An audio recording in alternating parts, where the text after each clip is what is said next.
Welcome back, chicos. So at this point, you should have watched the video about the present subjunctive conjugations and completed the 2 supersite activities to practice that. What we're going to talk about quickly in this video is how you actually use the subjunctive in a sentence. So how do you write a sentence using the subjunctive?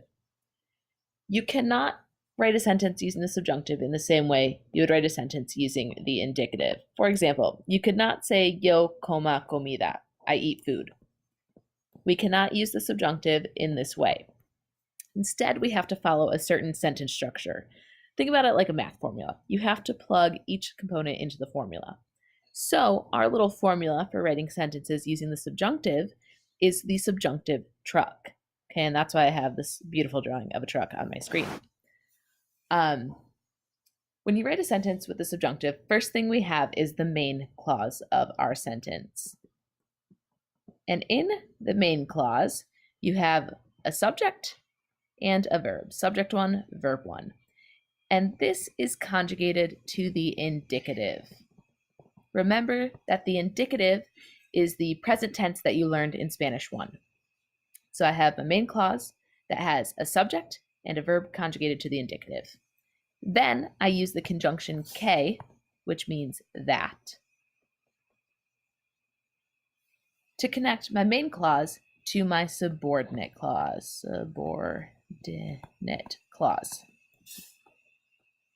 Okay, and in the subordinate clause, I have a new subject, subject 2, and a new verb, verb 2. This verb is conjugated to the subjunctive. So to be able to write a sentence using the subjunctive, I have to start with my main clause with my verb in the present indicative, followed by que, and then a new subject, subject 2, followed by a new verb, verb 2, in the subjunctive. For example, if I have yo recomiendo, subject 1, verb 1, this is the regular present tense here, que, 2, estudies. This is subject 2, this is verb 2. Okay, so again, I've got the main clause in the present indicative. Que, I have a new subject and a new verb conjugated to the present subjunctive. Anytime you write a sentence using the subjunctive, you need to follow this structure. But something to keep in mind is not every single verb can trigger the subjunctive in the main clause. There's only certain verbs and expressions that trigger the subjunctive.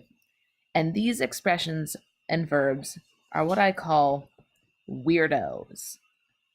Okay, they are weirdo verbs and expressions. This means that they trigger the subjunctive. So anytime you have one of these verbs in the front half of your sentence, in your main clause up here, you will use the subjunctive after it.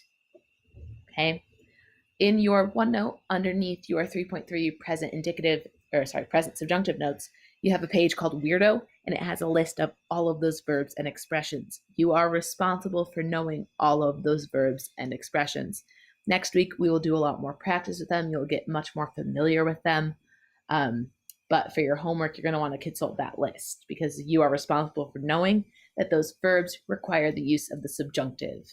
And if you don't know what those verbs mean, you also are responsible for determining what they mean.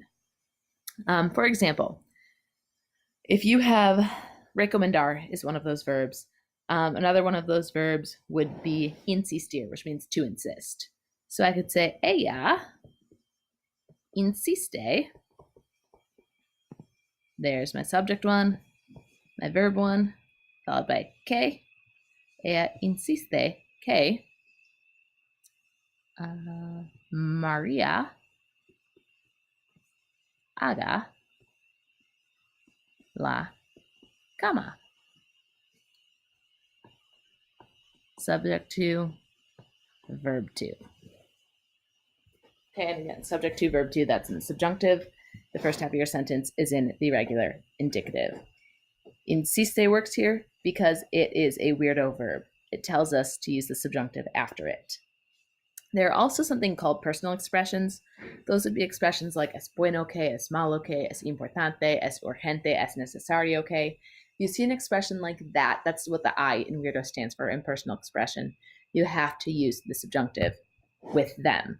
So if I have something like es bueno que nosotros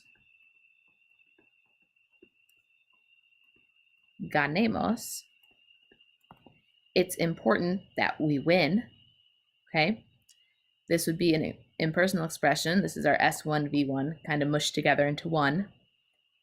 S2, V2.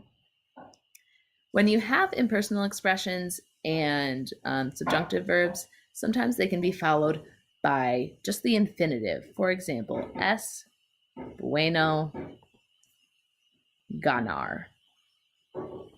And the difference in meaning is in this first one, it says, it's good that we win versus it's good to win. Because there is no K in this sentence, there's no K in this sentence. This means we cannot use subjunctive. Without the K, we're not starting a new clause, so we can't conjugate ganar. Okay? So just be aware that sometimes when you have impersonal expressions, if there's no K in the sentence, you can't conjugate this verb into the subjunctive. But pretty much what I want you to take away from this video is the subjunctive truck.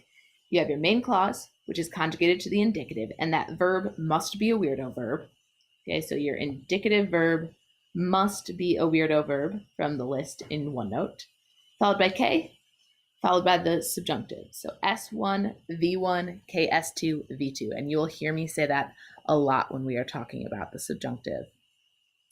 For the rest of class, you have time to work on your homework, which is a workbook page. You need to do all the activities except for a synthesis. Have a great weekend, and if you have any questions about the subjunctive, please feel free to email me. I will get back to you as quickly as I can. Adios.